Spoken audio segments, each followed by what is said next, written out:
This episode is empowered by Play With Rocks Entertainment.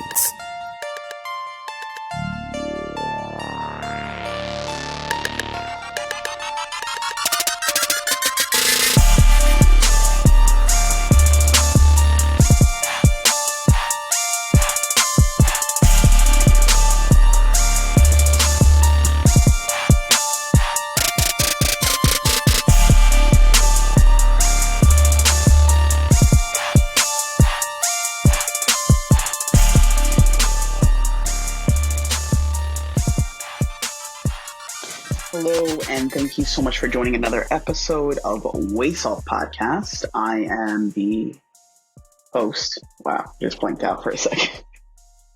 Yikes! I am the host and founder of Waysoft Podcast, and now also the founder of Price on Purpose.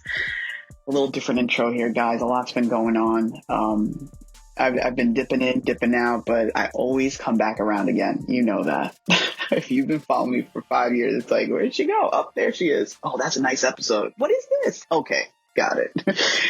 I'm actually upstairs in a closet. Guess who's back in the closet? Trying out some audio things here. My girlfriend helped to set it up a little bit. We're working on it to officially use to record voiceovers, songs, lots of things. I have been evolving and learning more about myself and what I desire to do. And I think that changes, and I just appreciate you guys for being patient, understanding, and accepting of me. I think for somebody that has lived a life of 36 years now, my birthday was a few days ago, about a week ago. It'll be a week ago tomorrow? No, in 2 days. Yikes. All right. Yeah. So, for someone that's been evolving, I appreciate you for continuously listening. I encourage you to check the show notes and look for the links below to follow me and all the things that I do. And I would love to connect with you all as well. Of course, if you have questions, comments, feel free to email me at waysoft@gmail.com. So a little bit about what's been going on. I started Price on Purpose, which is a show focused on the price that we pay to fulfill and live our purpose. And I have to go to bed soon. I did my first episode with Sean Dustin. He is the founder of the Nowhere to Go But Up podcast. So you can check that out. It's on YouTube. It's everywhere. SoundCloud, the usual places. I will put the link you could actually find in my link tree. So that'll be in the show notes as well. But I decided to kind of drill into purpose even more. I feel like I've touched the surface of why people do what they do and why they have interests in certain things. And I find it fascinating that maybe one person likes yoga and another person's like, that doesn't work for me.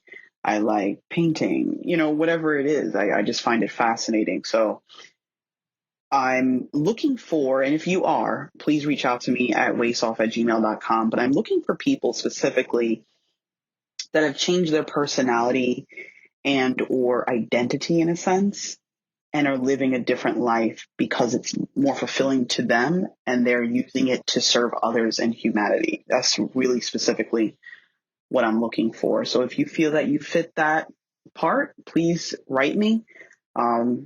If you're an author, that's even better. A musician, whatever it is that you do, I would love to hear about it. So please contact me. But today, I have a special guest on, Maria Daniels. I met her through the Mastermind group on Facebook last summer, and we connected almost like instantly. And now I'm a part of her team at Reset Business Consulting.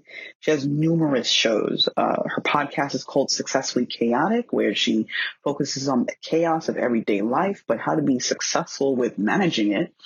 She also has, I have to pull this up because she does a lot.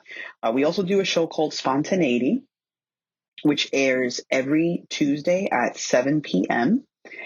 And you can find that on YouTube as well as Twitter, or just follow Maria Daniels and you will find all of that information. Just give me a moment. I'm trying to pull this up.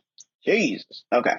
So, yeah, she has Successfully Chaotic Show. She also has the show Talk Creative to Me, where she focuses on creatives. Also, Business Acceleration Playbook, which I highly recommend if you're considering to open a business or you are running a business. Definitely check that out. And anything else that I need to mention? She's also the CEO and founder of Reset Business Consulting and the owner of Natural Approach Health and Fitness. And I just want to add, after I ran that down to you, she also is the mother of 7 children.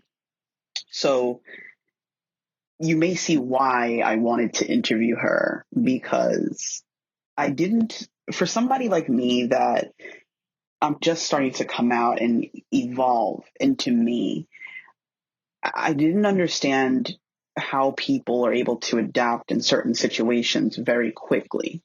And I feel that somebody like her that manages multiple businesses, multiple shows, and has 7 kids would be the one to share her experiences.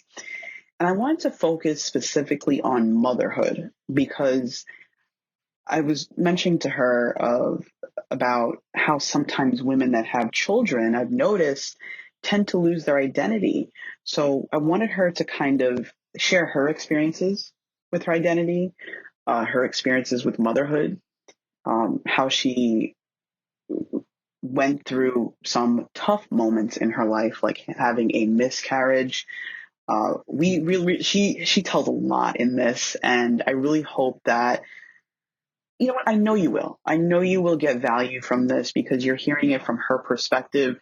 We even spoke a little bit about different shows like The Business of Being Born, that was produced by Ricky Lake. And we go into just being a mother and the best way to kind of take care of yourself and your family, and how to just be honest, really, how to be honest with how you live. So I really hope that you guys are doing well.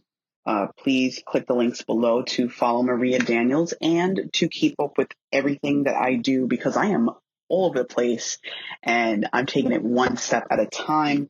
But I must say, I am so grateful to be in the place that I am in now, because I know it's just going to push me further and help me to evolve into that next version that I need to be, to better serve not only myself, but also humanity. Guys, have a great day. Remember, be the change that you want to see. Keep evolving and growing. Once again, here is Wesoft Podcast with Maria Daniels. So yeah, this morning I started looking up things about like postpartum depression. I was looking up that, you know, women do tend to lose their identity in a sense after childbirth, and I was just curious about it, and that's why I wanted to have you on, Maria, because, you know, thankfully you share a lot of your experiences with me, and yeah. I love hearing it from an honest delivery, I guess. Not to say that other people aren't honest. I just think sometimes it could be like, oh, everything's going to be totally fine. You just do step 1, step 2, and step 3. I don't think there's per se a step 1, step 2, and a step 3. I think it's something you kind of make up along the way. Am I right? No, you do. And, you know, for your listeners that have no idea, I have 7 children. So I feel like, you know, just from a idea of just trial and error, I've had all the experiences. Mm-hmm. Yeah. Right. And it is. I mean, it's kind of one of those things that you hope and pray that it's the step system, because you buy the books, you know, the what to expect when you're expecting. I remember I had that book with my first daughter. I mean, I read it, you know, cover to cover. I'm like, I got this. Right. I got this. Plus, I was the oldest of all my siblings, you know, so I pretty much already knew or thought I knew what to do. But it's a whole different scenario when you're the parent, though. Right. You're living it. It's real. You're living it, and it's not only that, hey, there's this, squishy little baby that you have to keep alive, but it's all the other things and all the other things in your life that was there anyway before the child came along, and other relationships and, careers or schooling at the time. I was, going through schooling still because I had my oldest daughter when I was young. So, we grew up together is what I always jokingly say. I mean, it is one of those things. It's just how it is. I got pregnant. I graduated when I was 17, and I got pregnant while I was still 17. So that did not go over well with my parents. We'll just say that. Oh my goodness. Was it like the typical, like, how dare you and all this other craziness, or is it like, what, if you want to discuss that? Well, no, I don't care. I don't care to discuss it. It's funny because I had already moved, because I grew up in Tennessee. I had already moved away from Tennessee, and I had enrolled in college classes in Ohio, which is where I actually live now, and actually where my parents grew up. So my grandparents were in this area, and I was staying with my dad's parents, who were Southern Baptist, and my grandma's dad was actually a Southern Baptist preacher. So it was very much frowned upon to have any extramarital anything going on. So the moment that I came out and said that I was pregnant, the first thing that came out of my grandparents' mouth was, "When's the wedding?" And then my mom just cried because she had me whenever she was a senior in high school, actually. So I always jokingly say that that's why I'm so intelligent now, is because I went to high school when I was a newborn. So, I mean, it just like sunk right into my mind. I'm like genius level. You went to school before you were here. I did. I mean, it's just how it goes. I mean, it's just, no. But seriously though, like I think she was afraid for all the extra hurdles. I don't think, like, at the time I thought, she's mad, she's ashamed, it's all that, because my mom just cried. And then my grandma was like, when's the wedding? And we were like, really soon. Because, I mean, at that time, it was just, you do what you're expected to do. Right. And so I did, and, we can get into right, wrong, in between and all that kind of stuff all day long. But, all in all, I think that honestly, at that time, I was still very much in the middle of living somebody else's life, and just doing the things that I thought I had to do, and never really kind of took a step back to figure out what I wanted to do. But, it is what it is. And I ended up, having more children with my ex-husband. I had a total of 4, which wouldn't have happened if we hadn't got married. So it's always one of those things. It's like, if I could go back, would I make a different decision? Well, you look at it from one perspective. Yeah, I would make different decisions. But on the other perspective, I wouldn't have my kids. I wouldn't have the life that I have now. I wouldn't be the person, honestly, that I am now. So I think things happen for a reason. So, I mean, it's kind of, it is one of those things that, having a child so young is different. And there's a lot of things I probably quote unquote missed out on, but there's also a whole lot of things I got to experience that I wouldn't have. So you can look at both ends of that street. Absolutely. I think that's beautifully said. And I like that you focused on, like, you can't change the past. You understand the past. It's like, yeah, okay, all right, whatever. But you got to move forward. And I think that's the thing too, because if we dwell in the past, we don't live for now, Yeah, absolutely. And I think that's so funny because, even with my current partner, she talks about having kids. We were discussing that. She's just like, oh, it's going to be like this wonderful journey. And I'm like, I don't know. Like, I told her, I was like, look, I remember when my mom was pregnant with my sister and she was doing laps around the coffee table because she was having contractions. And that scared me. I was just you're like, I'm done. Never. Yeah. Like, it was kind of funny now that I'm thinking back at it, because I was 8 years old at that time. You know what I mean? She was probably trying to get them to come, more so she could get the freaking baby out. Yeah. That's a thing. That is a thing. Like, gravity. Different women will give you different experiences. I have friends. Yeah. Now I'm convinced they need therapy, but I have friends that say, I just loved pregnancy. That was like, what is I loved that feeling, and I would be a surrogate. I'm like, there's something loose in your head. I don't understand that. Like, is the whole thing, high level outside of the thing? Is it a beautiful experience? outside if you're not the one experiencing it. Yeah, and there's parts of it. Like I can remember the first time feeling the baby kick. You know, there's little things that are good from it. Absolutely. I'm not saying that all of it is bad. Right. But overall, I was not a happy, glowing pregnant person. I was a swollen, fat, grouchy, don't freaking touch me. You take a picture, you're going to have no camera, possibly no hand. You know, I was that kind of pregnant lady. Like no joke. Yeah.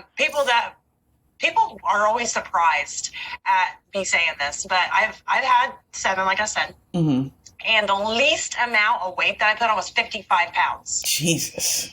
The most I put on was 65. So I always gain between 55 and 65 pounds. And you know me, I'm not one of those people who sit down and eat a box of Twinkies. I exercised the whole time. I ate healthy the whole time. It's just what my body does. Now, people would look at me and be like, oh, well, you're all baby. You just look so good. You're all baby? All baby. It's all in the front. But it wasn't. It was obviously everywhere because I did not have 55 pounds of baby hanging off the front of me. You know?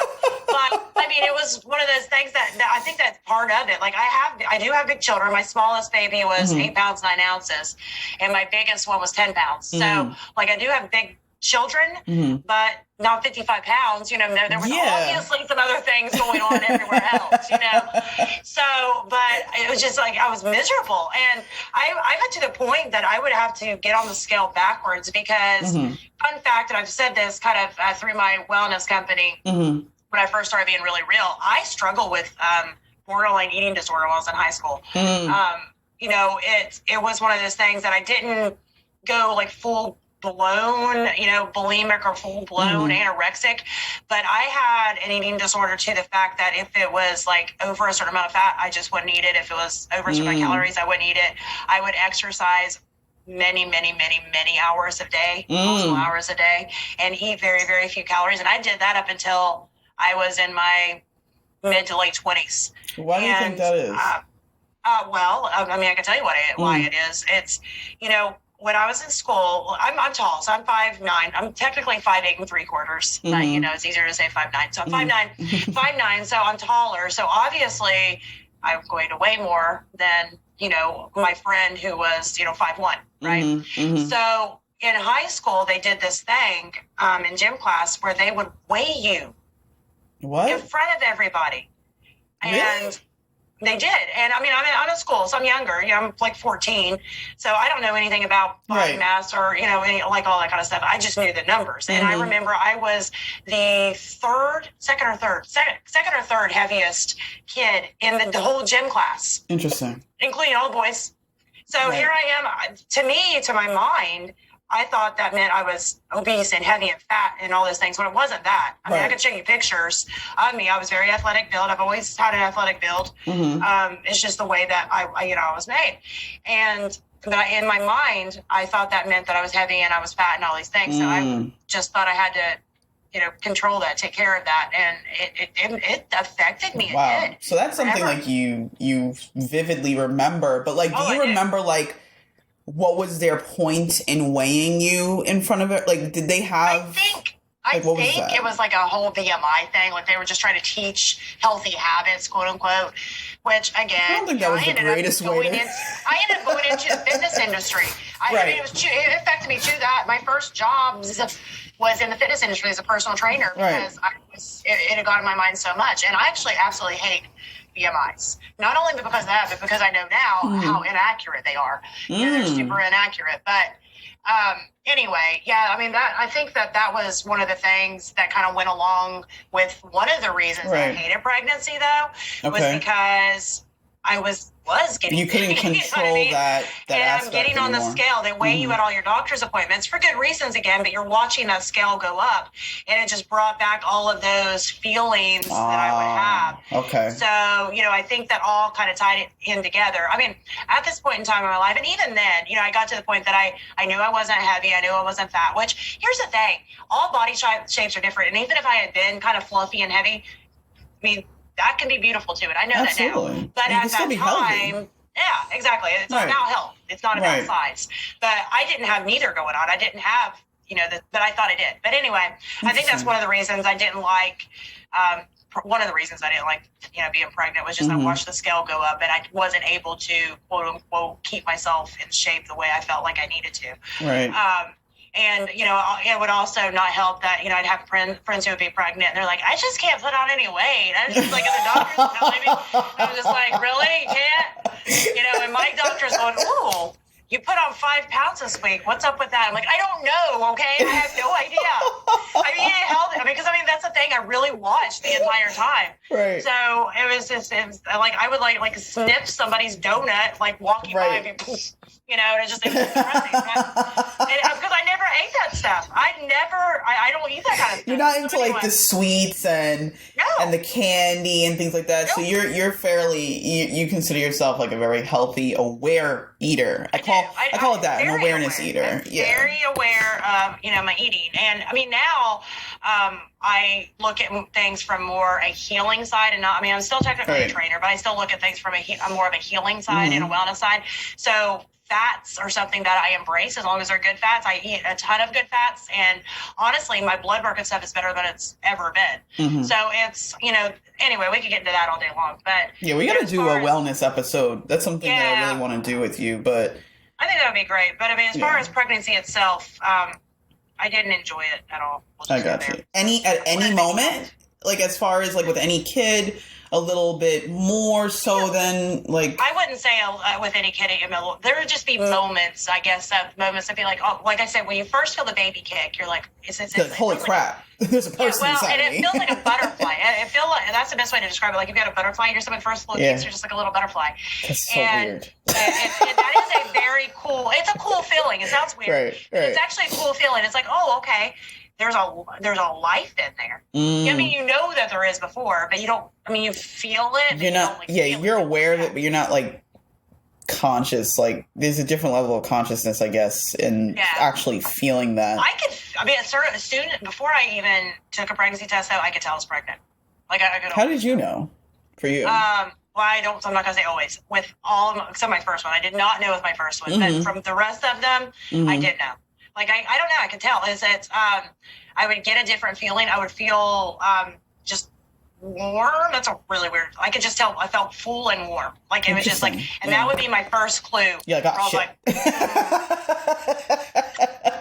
and I'd look at my dates and be like, nah, it won't show up positive yet, but I know. And I'd tell my husband, and I'd be like, pretty sure I'm pregnant. How do you know? Just tell me. I'm pretty sure I'm pregnant. That's pretty cool that you have that awareness, though, because some people, like, I know a friend of mine, his wife was pregnant, and all of a sudden first of all, she didn't know she was pregnant. I wanted to ask him about this. I'm like, she really didn't know until she started having contractions. Like, she really, really didn't know. He's like, she didn't know. He was like, we had a surprise baby. I'm like, she didn't know anything? But I guess, it is possible. Was it their first one? No, I think it's their second, maybe. Yeah. I don't know. So I found that interesting. I'm going to have to ask her. Yeah, with my first one, I didn't. But again, I was a kid pretty much, and I didn't know any of the things. And it's really, really funny. It's a wonder that she's okay, because like the day before I found out that I was pregnant, and I was 16 weeks pregnant when I found out, by the way, I was at Kings Island riding roller coasters and at the water park in a bikini. Like, you couldn't tell. Like, I was fine. I was normal. Like, my stomach was completely flat. It was, and like, then the next day I found I was pregnant, which was a shock, first of all, because I thought I had strep throat. That's another story for another day, but it was a shock. And then it was more of a shock when they're like, well, trying to figure out the dates. They put the ultrasound on, and I expect to see like a blob, and instead I see this like kicking human, and I was like, oh my God. Yeah. Oh my God. But with the rest of them, it was like, as soon as I peed on the test, poof, you could tell I was pregnant. But holy crap. Wow. That is an interesting I think that happens to a lot of people, though, where they don't really know in the first couple of weeks, and then eventually it's like you start showing. You're like, all right, got it. I wanted to focus on, I know you don't watch a lot of movies, but are you aware of the movie or documentary called The Business of Being Born? That was no? Okay. No. If you ever have the patience, because I know Maria because we work together. Should we even call each other coworkers at this point? I don't know. We're friends, coworkers. Yeah, we're friends. We do spontaneity. What does cohorts mean? I don't know, but I use it a lot. I just used it, but I was like, well, is that a good term, though? A cohort? Hold on. Let's hit up Google. Yeah, I think cohort is My a good version word. of a cohort were cohorts, but I don't know what the definition says. I forgot it. I do use it a lot, though. An ancient Roman military unit. Oh, wait, hold on. There's got to be more than one. I was like, okay, well, I don't know. I guess we could make that work. A group of people with a common statistical characteristic. I don't know. I mean... We think a lot alike. Yeah, we do. I mean, it's kind of... I mean, we're a group of people banded together or treated as a group. I mean, is two people considered a group? I don't know.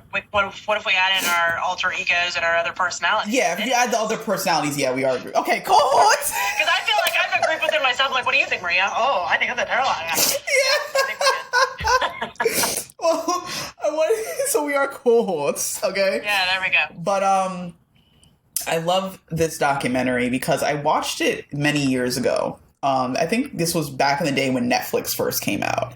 And it was made in 2008, and it was directed by Abby Epstein and produced by Ricky Lake. And it was because it was produced by Ricky Lake, that's why I watched it, because I just remember the Ricky Lake television host. Television show, yeah. So to see her on or to be even behind something like this was odd for me to see. And when I looked at this was the first time for me after seeing at 8 years old, as well as I saw it when I was 8 years old and when I was like in junior high. Nova did that movie called I don't know. It showed childbirth. I forget what it's called, but it's by Nova.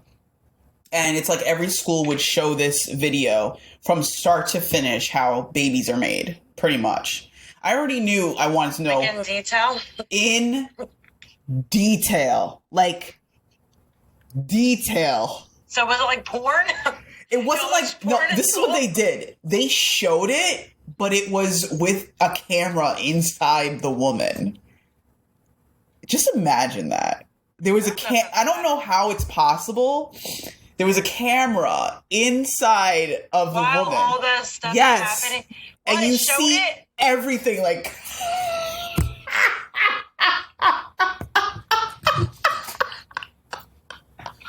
You know, I'm trying to figure out how to like even say this, but as a woman that identifies as straight, I still find that very disturbing. Because obviously, as a woman who identifies as straight, I like those things. Yeah. I don't know how you want a camera inside of you so you can see it from a different angle? Yeah, I don't know that I would enjoy that, and it does not sound appealing on any level. So I'll just leave it there.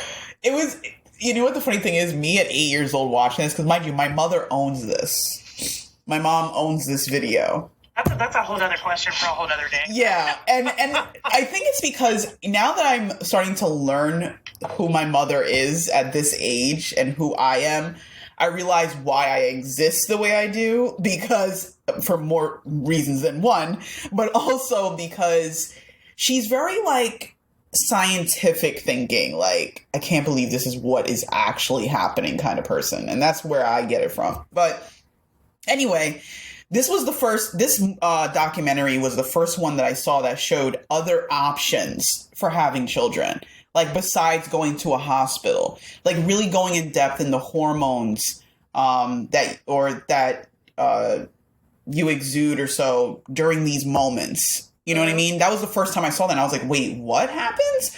I was like, oh my God. And it just made me appreciate what a human is even more. And then it made me question why we lean towards the hospital having the baby in that way so much. But we're gonna have to. Oh, I could go into that too. Exactly. I wish I had had another option. Right. But I didn't. Right. A lot of places do, and it's opening up a lot more with midwives and doulas and all that. And that's the way that I wanted to go. And even when I had my youngest, because she's 4, obviously midwives and doulas are kind of more available now. But even like in the area that I was in, it still wasn't a thing for the most part, especially since I had so many children that the one midwife that I found didn't want to take me on as a patient.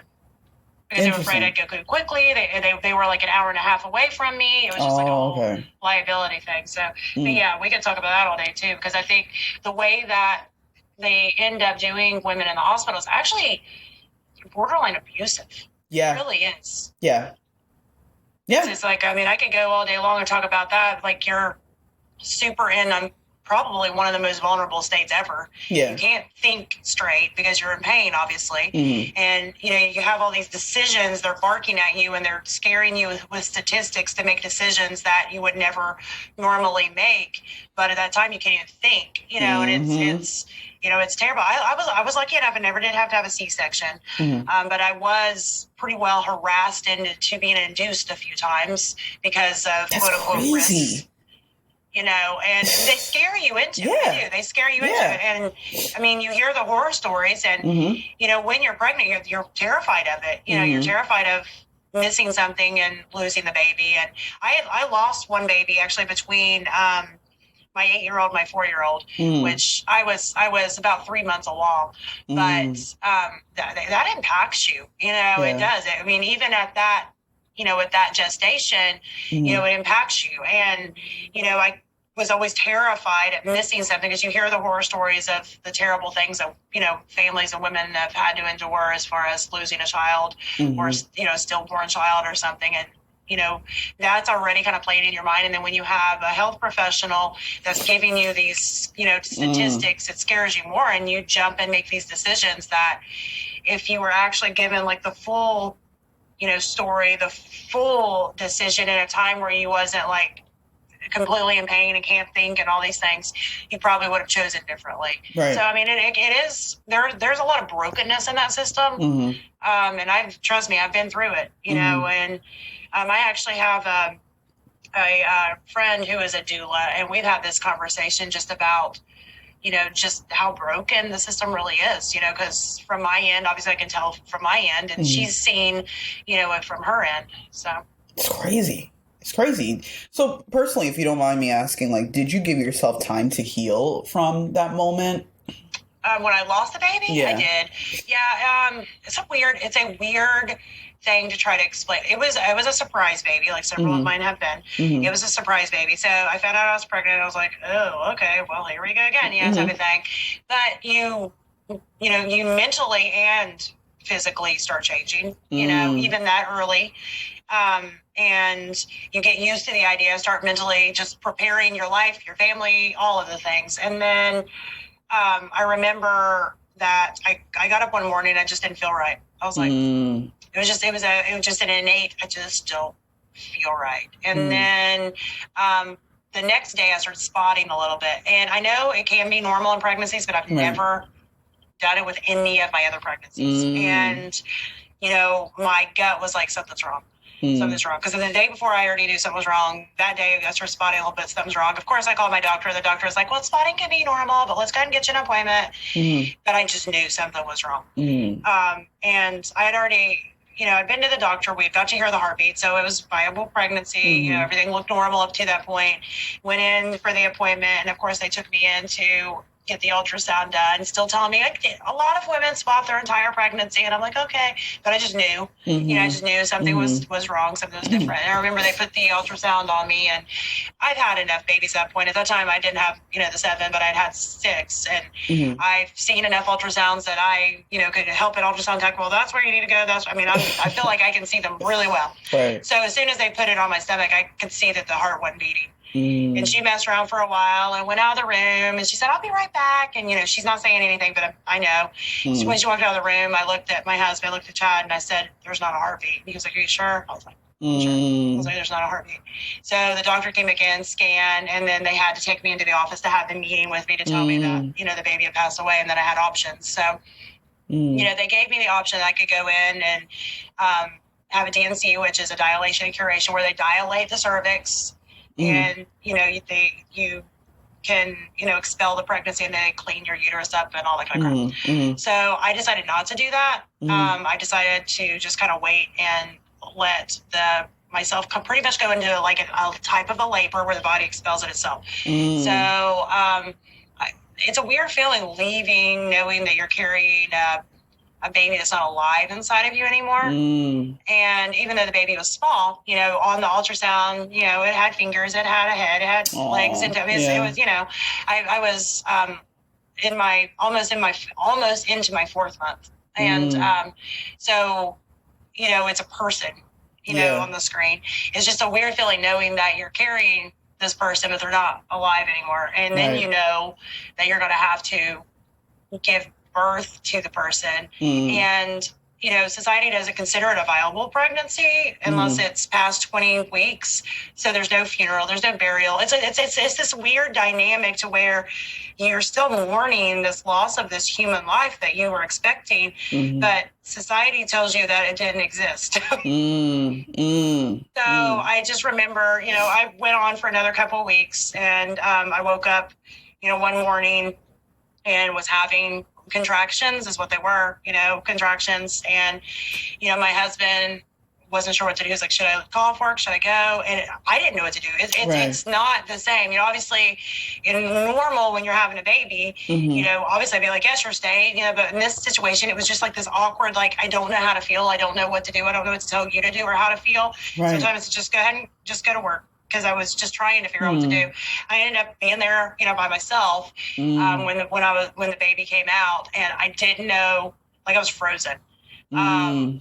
Because it's like, okay, well, I've got this tiny little baby, and I don't know what to do with it, because it's like, to society, it's just waste, right? You know, if we were in a hospital, they would just like put it in the, you know, biohazard bin.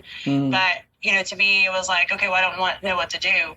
I had this old, like, jewelry box. It was just like a cardboard thing that my grandma gave me that had flowers all over it. And I just remember I took it was a handkerchief, actually, that my grandpa had given me, and I wrapped it in there, and I just put it in there, and I closed it, and I was like, because I didn't know what to do. I was just like, I wanted to respect that it had been a life. I wanted to respect that it had been here, and it had been a part of my life. At the same time, again, it's weird to the outside world that it's like, okay, well, you were only a few months along. You know, it wasn't a viable pregnancy. You didn't really, quote unquote, give birth, you know, all these things. So I felt like I was expected to not feel anything. So I was so confused with the emotion. But when my husband got home, we decided to go ahead. We buried the baby, you know, on the farm, and planted a weeping cherry tree on it, just to kind of, as a remembrance thing. I like that, And I mean, that was what we decided to do. And there's no wrong or right, you know. You know, I know a lot of people who have had earlier miscarriages, and they did know what to do. They wrapped it and threw it in the garden. You know, I'm not saying this is a right or a wrong. This is what worked for you. From me, it was such a confusing moment, because I'd only had live births before that, you know, and it was like such a new experience for me that I was just like, I didn't know what to do. So for me, that was a way of still acknowledging how I felt about it. And, you know, and that was okay. And if I had decided to not think about it and move on, I'm going to go ahead and say that's also okay. Because I do know people that do that, you know, and it's weird also, your body, even though, again, you're only a few months along, your body still is going through the same things as if you just had a baby. Your hormones are going back to normal, everything. And all I could think about was the fact that I wanted another baby. I want another baby. I want another baby. I want another baby. But I knew that's my hormones. That was the fact that my body was recognizing a loss, was recognizing that something was supposed to be there that I didn't have. You know, and so I told my husband, I said, I can't stop. Like, I would cry. Like, it was bad. Like, it was during the day, I would be completely fine because I'm dealing with the other kids. They're driving me insane. I'm like, good Lord, I don't need another child. And then at night, I'd be sobbing, like, I just want another baby. I was probably driving him insane. You know, and he was like, I don't know what you want. And I was like, I know that. I don't know what I want. So we decided, because we lost the baby in March of 2015, we decided to wait.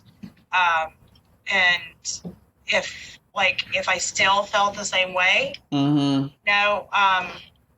the next year, that we would go ahead and have another baby. So, you know, January rolls around, and I'm still feeling like I want another baby, you know? So long story short, we ended up deciding to have one more, and we ended up having Selah, who is my 4-year-old ball of fire. She was born December 13th, 2016. So, you know, and it's kind of one of those things, again, if I hadn't lost that baby, I wouldn't have Selah. And she definitely makes her family. And, you know, she's hilarious. Sometimes it kind of goes with one of those things that I'm, you know, I know a lot of people believe a lot of different things, but I do believe that that the universe kind of allows things to happen for a reason.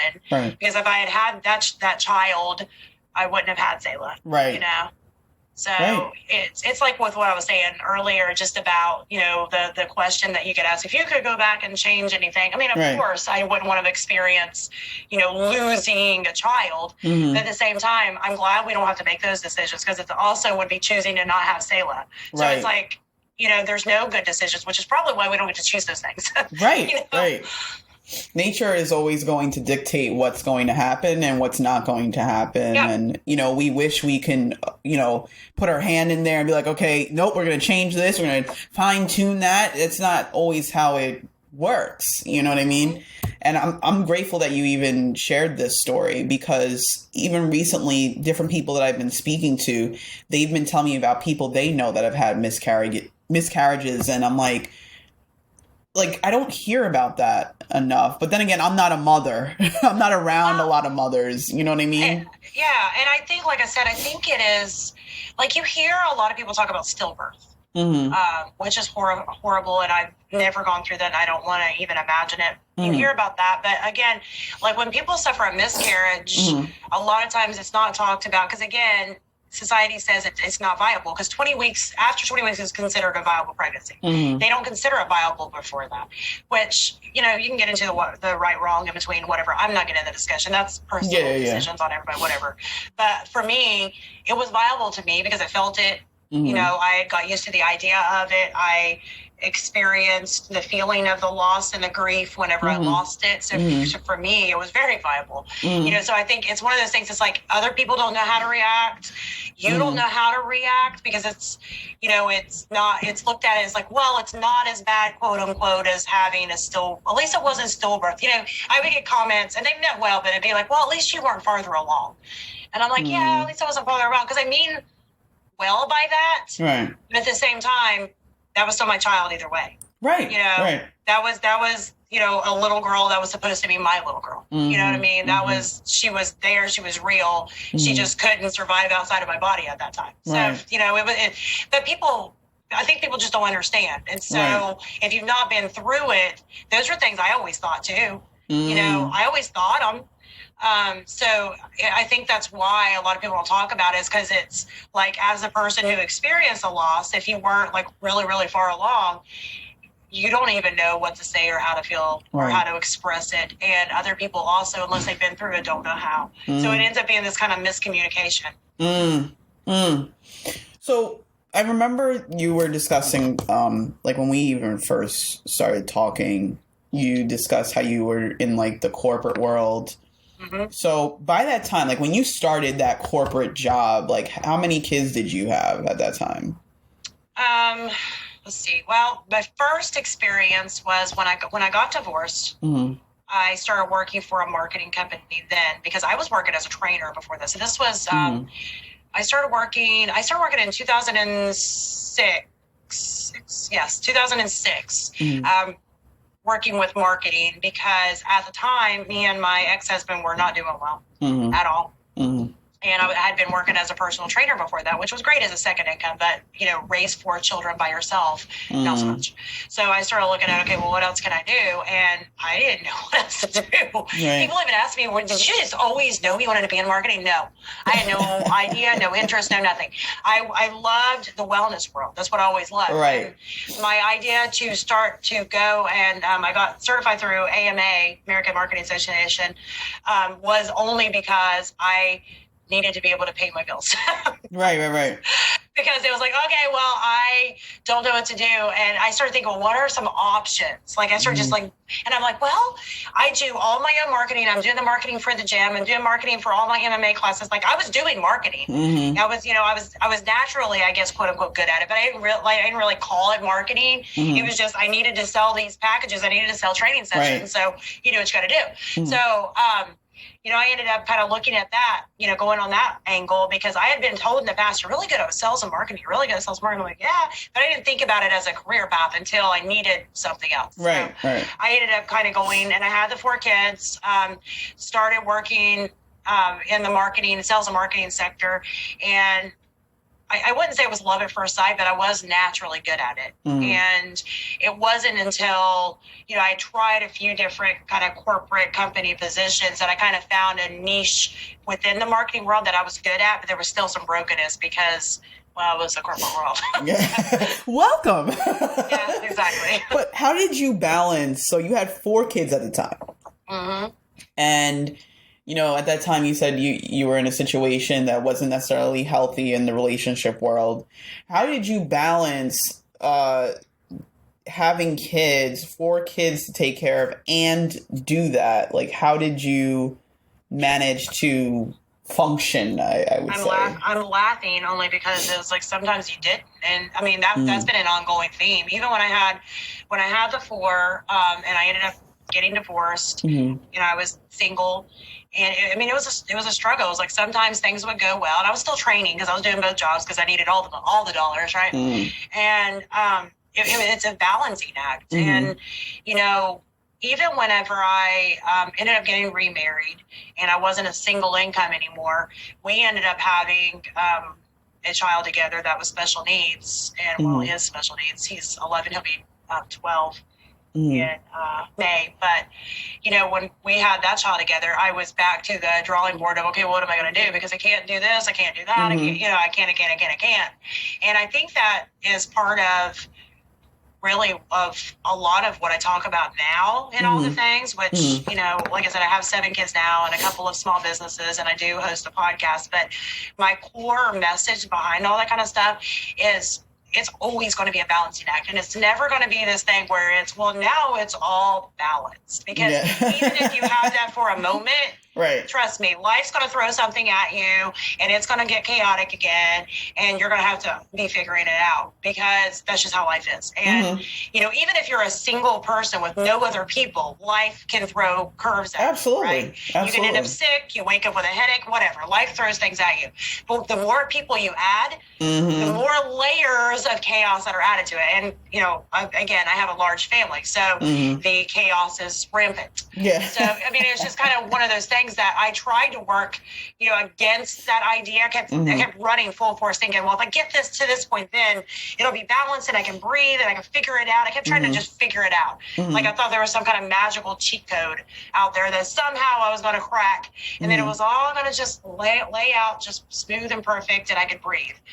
Because I was always a perfectionist. Yeah. Living in a very not perfect life. Right. But I was always looking for perfection. And I thought that it was attainable. I thought that would make me happy. And I thought all these things. And, it took a lot of, life issues, a lot of even problems in my current marriage, a lot of, me having a legit nervous breakdown, which we've talked about that in the past.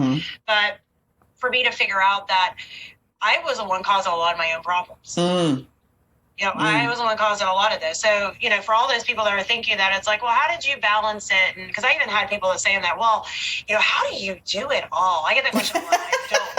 I'm just liking the way you said it. How do you do it all? How do you do it all? And I don't. It's like some days it's like, all right, today was good. Yeah. Got the list checked off. The kids didn't kill each other. Me and my husband are not arguing over something stupid. Right. Good. That's a win for the day.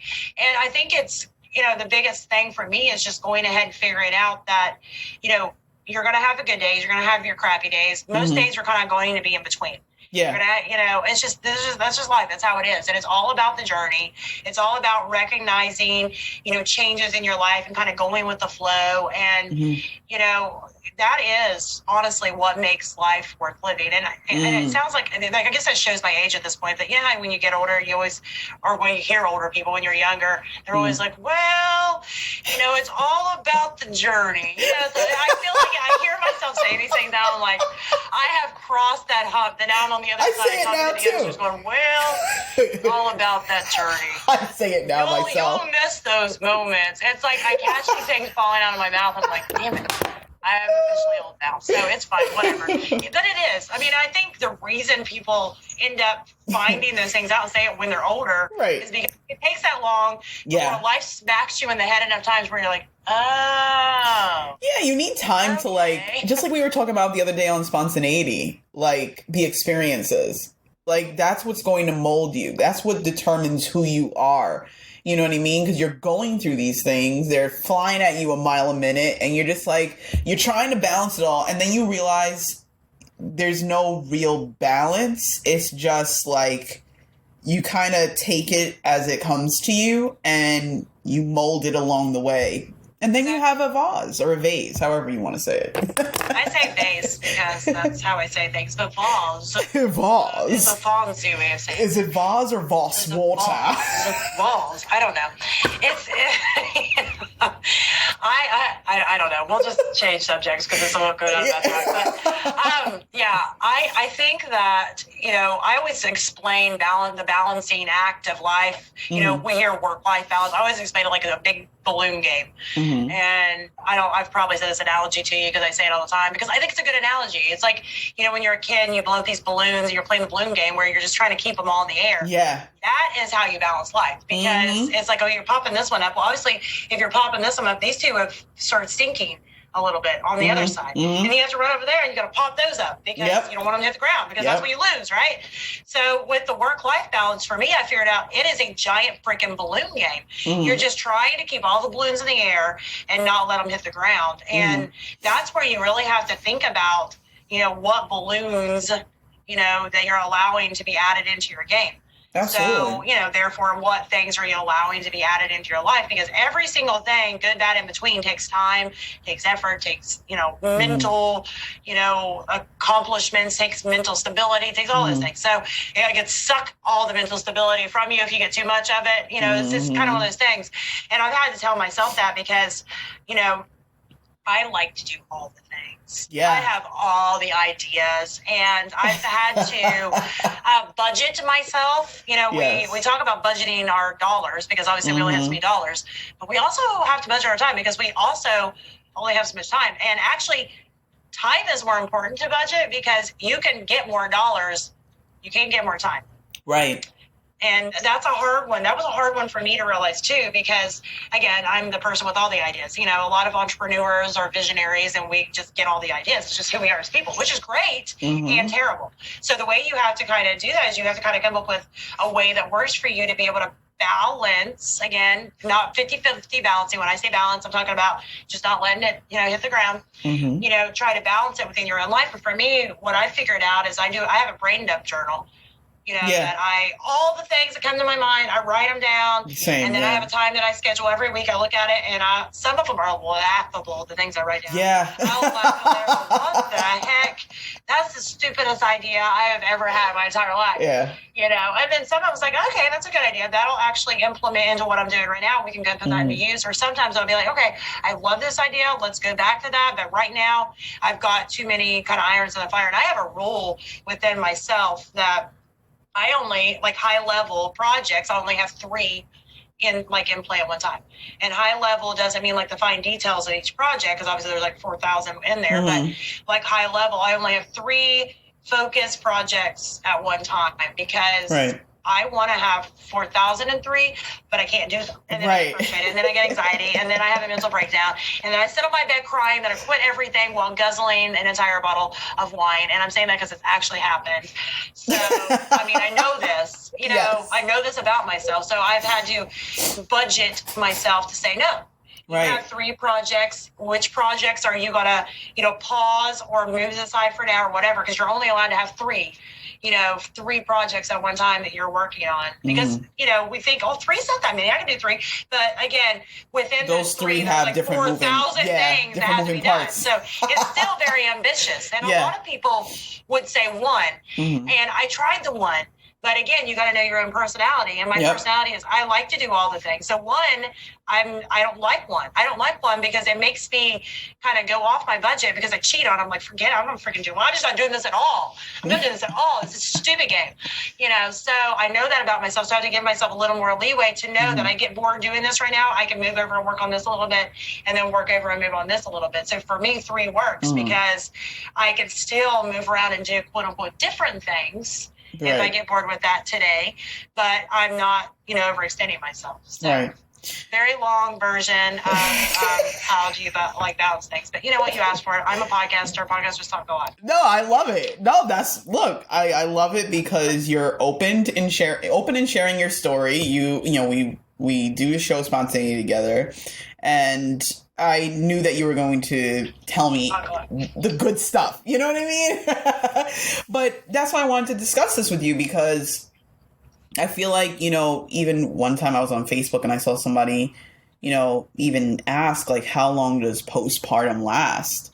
You know what I mean? And I feel like part of it does contribute to the childbirth aspect, I feel, and the hormones that you're supposed to release and you don't because of the way that the birth happened. I think that's a part of it. And I also think a part of it is identity. And you did highlight on saying that, you know yourself. Know yourself. You know what I mean? I think it's really important to spend time with yourself. You have a version of yourself that exists prior to having the child. Then you have a version of yourself that exists while you're holding the child inside of you. And then you have another part of yourself that happens once that child is outside of you. You mentioned that, like, I think, was it your first child, when you were leaving the hospital, you just, like, cried for, like, days? It was literally 3 days. Like, literally. Like, not exaggerating. Yeah, apparently a lot of people go through that. And for you said, what was that feeling that you were feeling at that moment? I was terrified. But like I said, I was young. I had her in January, and I didn't turn 18 until March. So I was still 17 years old, because I thought I was a grown-up, whenever I got out of high school and went to college. I was a grown-up girl, but I was 17 freaking years old, which to me now, being at the advanced age, sounds like, oh my God, you were a baby. You've advanced. I was a baby. And, so a lot of these things were probably because I was just terrified of all the things, but, some of it was hormones, and some of it was because, I went through a very long labor, which we could get into that. Terrible. They shouldn't have let all this stuff go on, but finally had her. I was exhausted. It was very traumatic. I was also terrified. And then, but at the hospital, it's like, okay, well, you've got help, you've got hands, you've got, nurses and doctors who are there. But then as soon as I get in the car to leave, I just remember I'm sitting in the back, so I can see the baby, because you're like terrified for them to be like an inch from you. And I just remember thinking, like, their entire survival is on me. Like, everything is on me. Teaching them how to do anything is on me. And I started crying. Like, I just, like, everything just came out of me and just started crying. And I didn't stop, like, for days. Like, and I can remember people would come to see the baby, and want to hold the baby, and I had a washcloth I was carrying around with me. Just like stapled it to your I don't know why I'm crying. I don't know why I'm crying.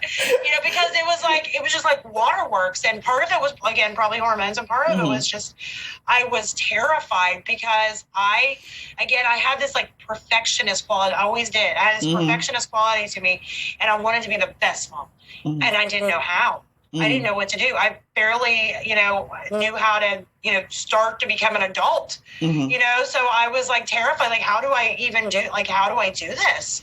And all of my, life plans, quote unquote, that I had made, they had already changed. Everything had changed. It was just, I was just terrified all the way around. So I think, how long does the postpartum time last? I don't know. Sometimes I feel like I'm still in it, and my youngest was 4, so I can't really tell you that. But I mean, parenting it's a roller coaster. It is. It's a roller coaster, and it can be terrifying. And there are so many scary things that can happen that if you think too long about, you can scare yourself into never doing anything or never letting them do anything. Because that was me. I was Miss Helicopter Mom with my older kids, poor kids. I was, because I was afraid that everything was going to kill them.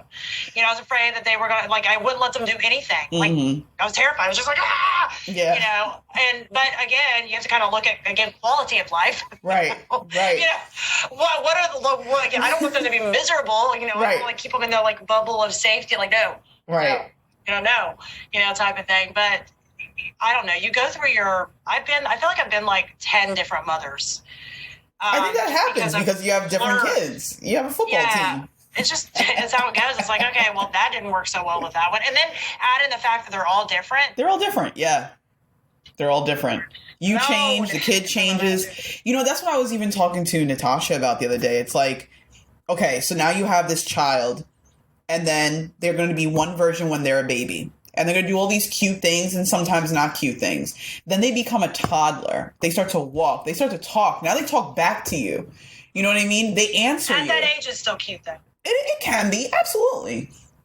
And then you have, the single digit years, 7, 8, 9. And then you have, now this person is going That's into the incubation phase. That's what I call it. The incubation phase. Yeah. So it's like they come out, they're super cute. They're all this like cute, and they're like, "Oh my gosh, this is my baby. You're so cute." Yeah. And they get the toddler years. They're getting into everything, but it's fine because they're protected by that cuteness factor. Right. Still. Right. You know, then you get into the single digit years, and it's like, okay. I mean, they suck sometimes, but it's not that bad. It's like the incubation time where they're preparing for what's to come. Right. So it's like, I think it's just like you said, it is a journey. It is a journey because you're learning this person's also learning you, and you guys are also changing sometimes simultaneously. You know what I mean? So it's really about just understanding that these moments are short-lived, some of them, and just appreciating them or showing some appreciation for those moments and just be like, look, you know, we got through it, you know, the best that we can. And just know that you're always doing your best and not be so hard on yourself. Would you say that? Yeah, I mean, it's one of those things that, I mean, I always say that Pinterest can screw you up because it screwed me up. It can screw you up. I love Pinterest in a lot of ways. I love to build my boards, but I got sucked into a while of having to be this like perfect Pinterest mom with the perfect Pinterest parties and the perfect, and that, I mean, it was like exhausting. It's almost like it's this expected thing that you have the kids are supposed to do all stuff, and it's exhausting. It's completely exhausting. Yeah. And I would beat myself up if I didn't do this right or this right or this right. You know what? I got to the point where I gave up on a lot of this stuff. It's like, I am not Pinterest mom. I have my Pinterest mom moments. And it's like, ooh, this is a good moment. I'm going to take a picture of that. But I also take a picture of the freaking like failed, nailed it moments because there's more of those than not. You know. I like those. Because it shows, to me, being human is about making a mistake or doing something that doesn't make sense sometimes. You learn from it and you're like, here's what I learned. And you report back. So now somebody else can be like, oh, wow, that's what you did? That's what worked for you? Let me try it. Let me see if it works for you. Like, that's what I like about life, I guess. You know what I mean? Because I don't think there is a fine print way. Like, even you could have the book, you could have this, you could have that, you could have the experiences of 10 different mothers or 10 different friends.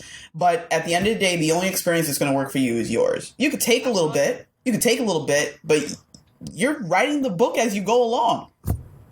Absolutely. And, you know, you figure out a lot of the stuff you thought mattered doesn't even freaking matter. Yeah. I can remember my oldest one is 22 now, and she has one daughter and another one on the way. And so I have one that has made it out of the nest and is doing great. She's, self-sufficient and a great mom. And it's like, okay, I did that. You know, I helped produce a, productive member of society. Yeah. But I mean, looking back, it's like a lot of the stuff that I thought mattered when she was younger, that's not the stuff she remembers. That's not the stuff that mattered to her. It's the stuff that I can remember killing myself, like to stay up all night to get everything perfect.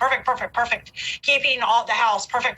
Yeah. And, all these things that I thought mattered because I didn't want them to have these memories of a mom that failed. Now, let's fast forward to now that I look back, I failed more because of all of those mindsets than I probably would have if I hadn't focused on the stuff that I thought that mattered that actually made like zero sense, in the full scheme of things. But I think we end up kind of falling into that sometimes. That a lot of the things we think matters, they don't matter. Right.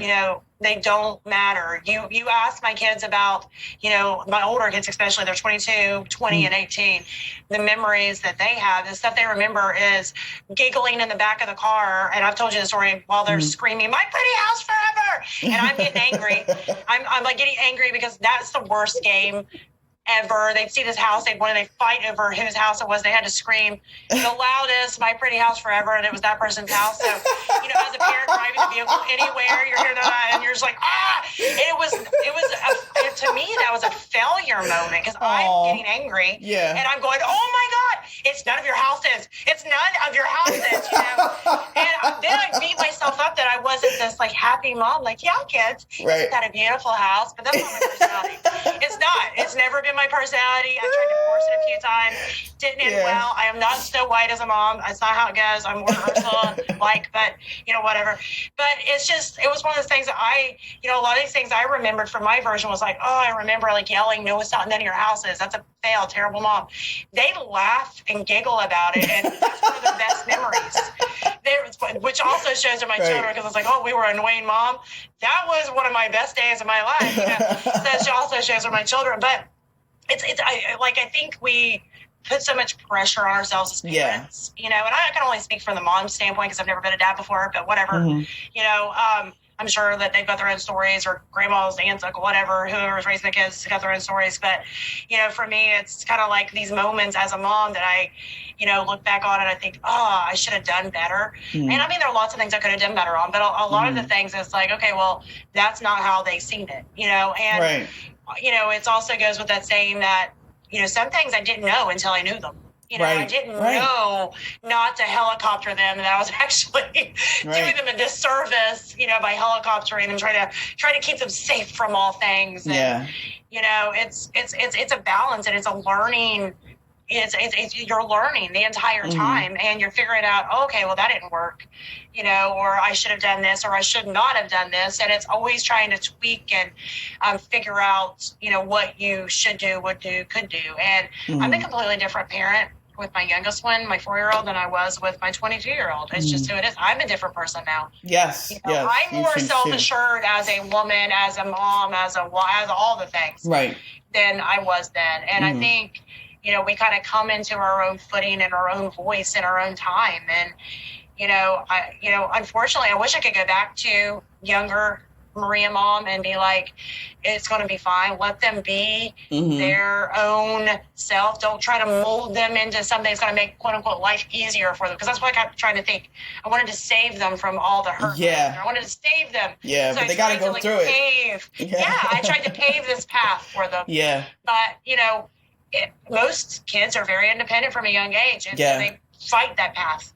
And, you know, obviously there's certain things like, yes, you can't go play in the street, no matter how free spirit you are. Can't do that, you know, but, you know, to a certain extent, you can allow things, and I do with my youngest one. And, you know, some of the things is hysterical, like, the child half the time looks like she has no mother. And she walks around looking like, I just found her on the side of the road, picked her up, just brought her home, poor little thing. And, you know, my older kids, they always had to look pristine at all times. I mean, at all times. They had to look like they were magazine ready. And I would freak out if they got anything on, change their entire wardrobe with the girl's bow and all.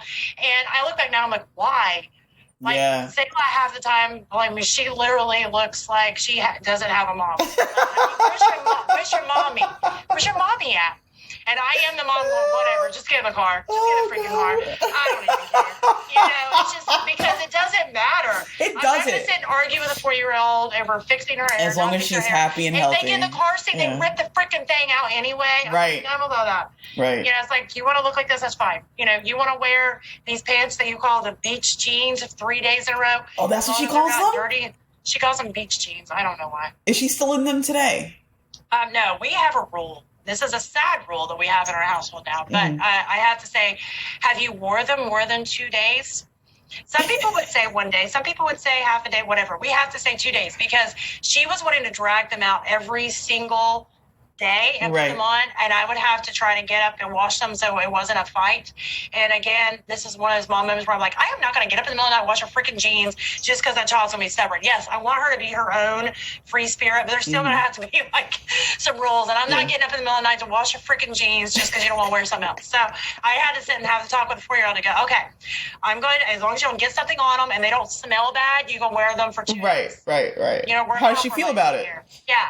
So, you know, we can lay them out. If they fine, wear them the next day, whatever. I've been known to do that a time or two. I'm not going to lie. Yeah, I wear my jeans all week. Yeah, it's like, all right, that's fine. They're aired out. They're good. Yeah. So it's kind of one of those things that it's like, okay, well, I do that sometimes. Why not go ahead and let her? So, but then we have a rule. We have to wash them. Okay, And, yeah. we have to wash them at that point. And some days I get it done that first day and she has them the next day. Some days I don't because she'll get mad. She'll wake up, she'll go, did you wash my beach jeans? Nope, I didn't have time. I got home late and I had other stuff to do. Didn't have time. But that's, again, they have to learn. That's hilarious. That, sadly, I mean, disappointment's part of life. With my older kids, I tried to be the martyr. I want to make sure you never feel any, no. I want my kids to be happy. I want them to know mom's always there. I want them to know that they can count on me for anything. I want them to know if they completely screw up, they can come to me. Right. And I will dust them off and put them on the right path again. Even if I give them a little eyebrow on what the frick did you just do, I'm still going to help them. I want them to know all those things. But I also want them to know that I'm allowed to have my own identity. I'm allowed to have my own dreams. I'm allowed to have my own goals. And that was something I did not do a good job on with my older kids. I was their martyr. Yeah. I gave up my own everything to serve, which I want to serve, but I also don't want to be a miserable, resentful human being too. So there has to be a balance. Absolutely. Maria, I appreciate all of this knowledge and experience that you've shared with me today. I really appreciate it. I hope that if and when I'm on this journey as well, I can listen back to this and be like, okay, Maria said just chill out. Just chill out. Okay, I've got a question. Should I or shouldn't I? Maria, I feel like hanging from the ceiling like a bat right now from my legs, with the kid. Maybe it'll help them sleep. What should I do? Exactly. Well, and I think that's part of it. The parenting journey, you have your moments where you're like, I love you more than life itself. You have your moments where if you breathe near me one more freaking time, and I think the problem is where a lot of it's there's this moms are the worst each other. You want to have an experience, join some of these mom groups and just read some of the comments. Oh my God. I feel like it would be vicious. Somebody would be like, did you just let your kid do this on their own? I would never do that. And then one's like, what's the problem? I don't understand what the problem is. Another one's like, do you understand the developmental problems that they're going to have? It's can you prove that you want me to show you some articles? And it just keeps going and going and going. Wait, is there name calling in these groups? What is it? Is there name calling in these groups? Oh, it gets bad. No way, Marie. Can you send me a screenshot privately? Can you just I have seen some things so bad where it'll be somebody posts a picture that their kid scribbled all over something or completely pasted themselves in something, which my kids have done all those things. Right. And somebody will be like, well, why were you not watching them? It's not safe to leave your child out. I'm sitting there going, oh my God. God. I try to stay out of the arguments on Facebook. Well, that's why Crayola makes those Crayola color wonder markers so that you can wipe it off the wall. And there's things called the Mr. Clean Magic Eraser. These things exist. Kids are going to write on the walls. They're going to do it.